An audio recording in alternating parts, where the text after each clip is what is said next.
Hello, family. Yes, you heard right. You are my family, my YouTube family. Welcome again to our YouTube channel Educom Zone. Today we are going to talk about the personality which is very inspiring and encouraging. So let's start our video. उठो, जागो और तब तक नहीं रुको जब तक लक्ष्य प्राप्त ना हो जाए।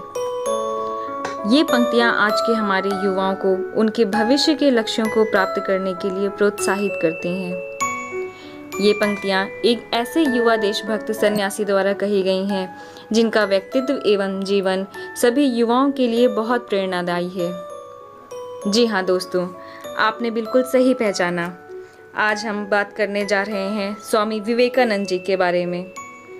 तो आइए हम उनके परिचय के साथ आज का वीडियो शुरू करते हैं। महात्माओं का वास स्थान ज्ञान है। मनुष्यों की जितनी ज्ञान वृद्धि होती है, महात्माओं का जीवन काल उतना ही बढ़ता जाता है।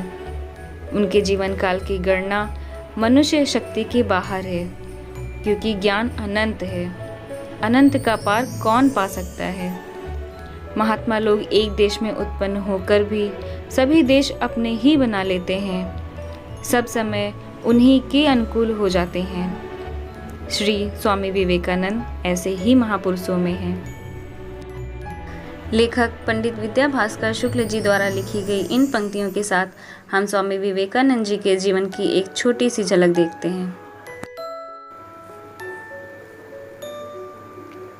स्वामी विवेकानंद का जन्म 12 जनवरी 1863 में कोलकाता के एक कुलीन बंगाली कायस्थ परिवार में हुआ था। विवेकानंद जी का आध्यात्मिक झुकाव बचपन से ही दिखाई देता था।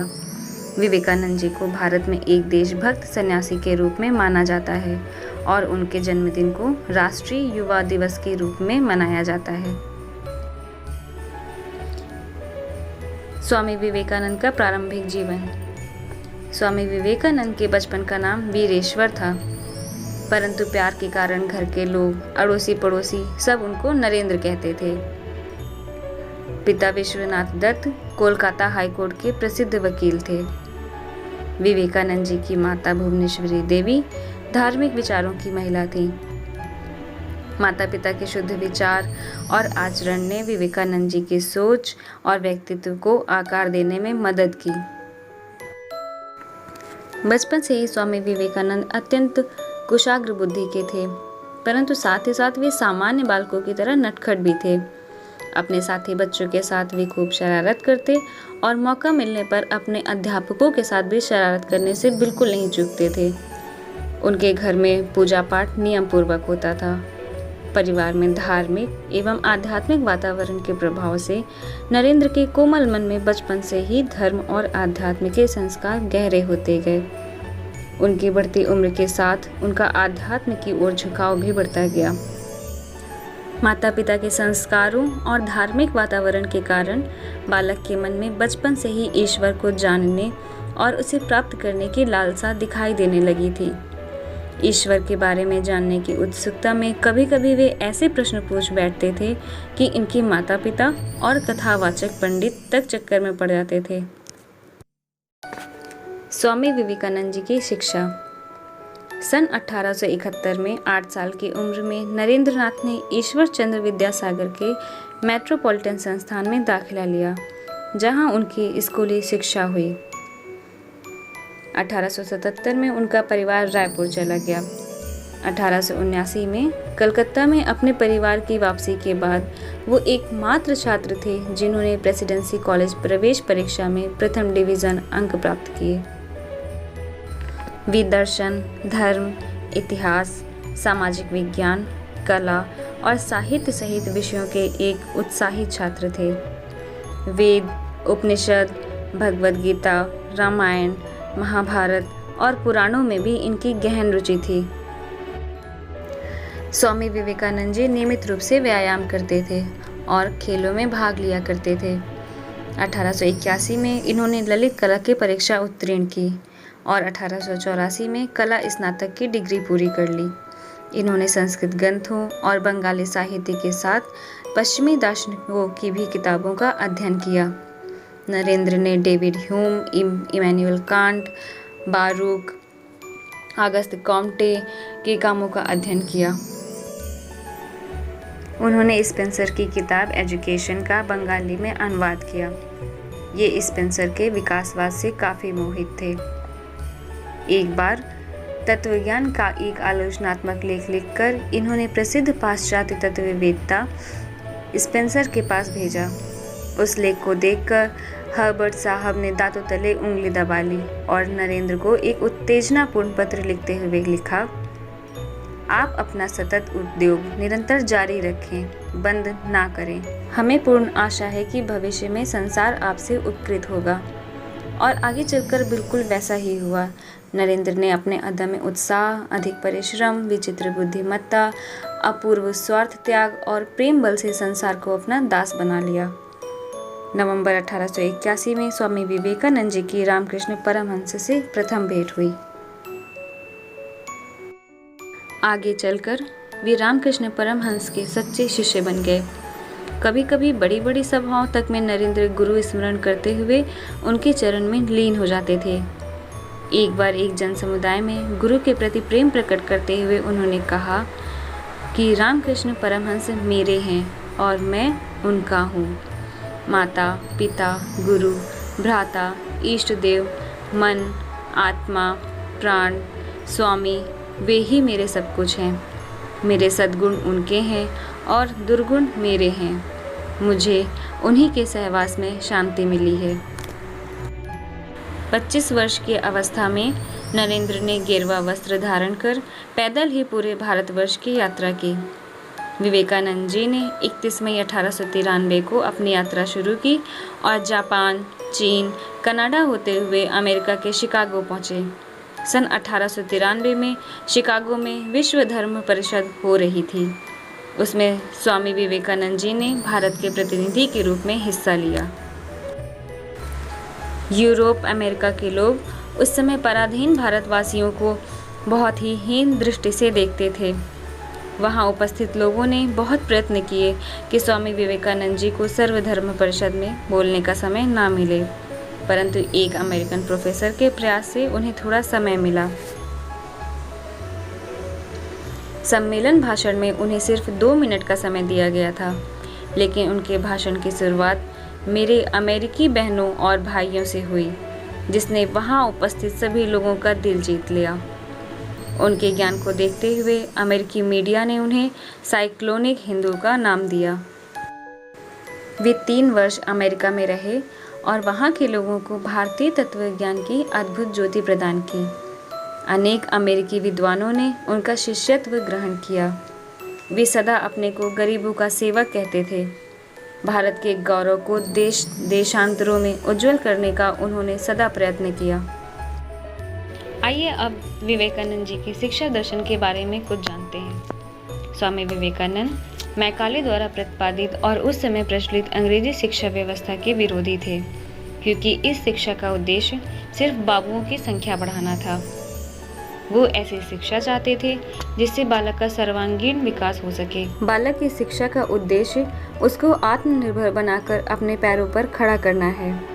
स्वामी विवेकानंद जी सैद्धांतिक शिक्षा के पक्ष में नहीं थे। वे व्यवहारिक शिक्षा को व्यक्ति के लिए उपयोगी मानते थे। व्यक्ति की शिक्षा ही उसे भविष्य के लिए तैयार करती है, इसलिए शिक्षा में उन तत्वों का होना आवश्यक है जो उसके भविष्य के लिए महत्वपूर्ण हो। स्वामी विवेकानंद जी ऐसी शिक्षा चाहते थे जिससे चरित्र का गठन हो, मन का बल बढ़े, बुद्धि का विकास हो और व्यक्ति स्वावलंबी बने। आइए अब हम बात करते हैं स्वामी विवेकानंद जी की कुछ प्रसिद्ध कृतियों की। उनकी कुछ प्रसिद्ध कृतियाँ हैं कर्मयोग, राजयोग, भक्ति योग, ज्ञान योग और संगीत कल्पतरु। स्वामी विवेकानंद जी ने शिक्षा दर्शन के कुछ आधारभूत सिद्धांत दिए हैं। वे हैं: पहला, शिक्षा ऐसी हो जिससे बालक का शारीरिक, मानसिक एवं आत्मिक विकास हो सके। दूसरा, शिक्षा ऐसी हो जिससे बालक के चरित्र का निर्माण हो, मन का विकास हो, बुद्धि विकसित हो तथा बालक आत्मनिर्भर बने। तीसरा, बालक एवं बालिकाओं दोनों का समान शिक्षा में पूर्ण योगदान होना चाहिए। चौथा, धार्मिक शिक्षा पुस्तकों द्वारा न देकर आचरण एवं संस्कारों द्वारा दी जानी चाहिए। 5वां, शिक्षा गुरु गृह में प्राप्त की जा सकती है। 6, देश की आर्थिक प्रगति के लिए तकनीकी शिक्षा की व्यवस्था की जाए। स्वामी विवेकानंद जी के बारे में इतनी सारी बातें करते करते मुझे उनकी एक प्रेरणादायक कहानी याद आ गई। आइए देखते हैं वो कहानी क्या है। एक बार स्वामी विवेकानंद अपने आश्रम में सो रहे थे कि तभी एक व्यक्ति उनके पास आया जो कि बहुत दुखी था और आते ही स्वामी विवेकानंद के चरणों में गिर पड़ा और बोला, महाराज, मैं अपने जीवन में खूब मेहनत करता हूँ, हर काम खूब मन लगा कर भी करता हूँ, फिर भी आज तक मैं कभी सफल व्यक्ति नहीं बन पाया। तो उस व्यक्ति की बातें सुनकर स्वामी विवेकानंद ने कहा, ठीक है, आप मेरे इस पालतू कुत्ते को थोड़ी देर तक घुमा कर लाएं, तब तक आपकी समस्या का मैं समाधान ढूंढता हूँ। इतना कहने के बाद वो व्यक्ति कुत्ते को घुमाने के लिए चला गया और फिर कुछ समय बीतने के बाद वो व्यक्ति वापस आया। तो स्वामी विवेकानंद ने उस व्यक्ति से पूछा कि ये कुत्ता इतना हाँफ क्यों रहा है, जबकि तुम थोड़े से भी थके हुए नहीं लग रहे हो, आखिर ऐसा क्या हुआ? इस पर उस व्यक्ति ने कहा कि मैं तो सीधा अपने रास्ते पर चल रहा था, जबकि ये कुत्ता इधर उधर रास्ते भर भागता रहा और कुछ भी देखता तो उधर ही दौड़ जाता, जिसके कारण ये इतना थक गया है। इस पर स्वामी विवेकानंद ने मुस्कुराते हुए कहा, बस यही तो तुम्हारे प्रश्नों का जवाब है। तुम्हारी सफलता की मंजिल तुम्हारे सामने ही होती है, लेकिन तुम अपनी मंजिल के बजाय इधर उधर भागते हो, जिससे तुम अपने जीवन में कभी सफल नहीं हो पाए। ये बात सुनकर उस व्यक्ति की समझ में आ गया कि यदि सफल होना है तो हमें अपनी मंजिल पर ध्यान देना चाहिए। अब कहानी तो हम सबने सुन ली, लेकिन इससे हमें क्या शिक्षा मिलती है? इससे हमें ये शिक्षा मिलती है कि हमें जो भी करना है, जो भी बनना है, हम उस पर ध्यान नहीं देते और दूसरों को देखकर वैसा ही करने लगते हैं, जिसके कारण हम अपनी सफलता की मंजिल के पास होते हुए भी दूर भटक जाते हैं। इसीलिए अगर जीवन में सफल होना है तो हमेशा अपने लक्ष्य पर ध्यान केंद्रित करना चाहिए। रामकृष्ण मिशन। स्वामी विवेकानंद रामकृष्ण परमहंस के परम शिष्य थे और रामकृष्ण परमहंस ने ही इन्हें स्वामी विवेकानंद की उपाधि दी थी। रामकृष्ण परमहंस की शिक्षा एवं ज्ञान से प्रभावित होकर इन्होंने रामकृष्ण मिशन की स्थापना 1 मई 1896 में की। इसका मुख्यालय बेलूर, कोलकाता में स्थित है।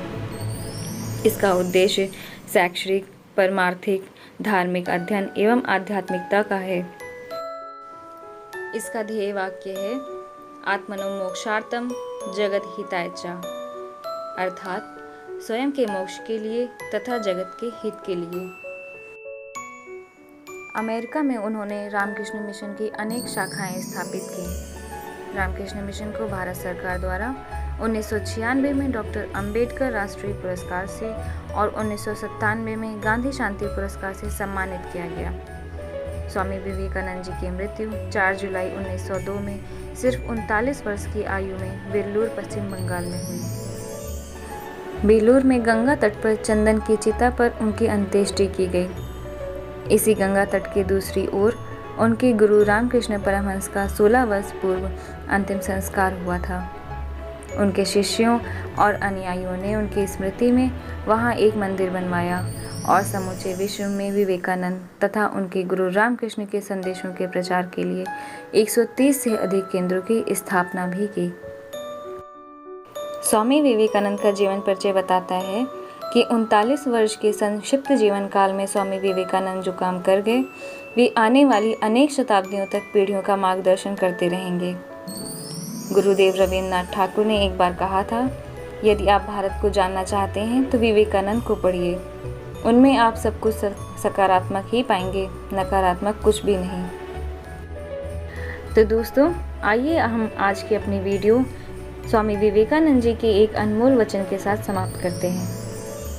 ब्रह्मांड की सभी शक्तियाँ हमारे अंदर हैं। ये हम ही हैं जिन्होंने अपनी आंखों के सामने हाथ रखा है और रोते हुए कहा कि अंधेरा है। Wait, I have something to say. This video is very inspirational. I learned a lot from this video and I hope you also. So friends, tell us how much you like this video in comment box. And stay with us to get more similar videos. And in last, the same line. Do like, share, subscribe and press the bell icon. Thank you. Thank you.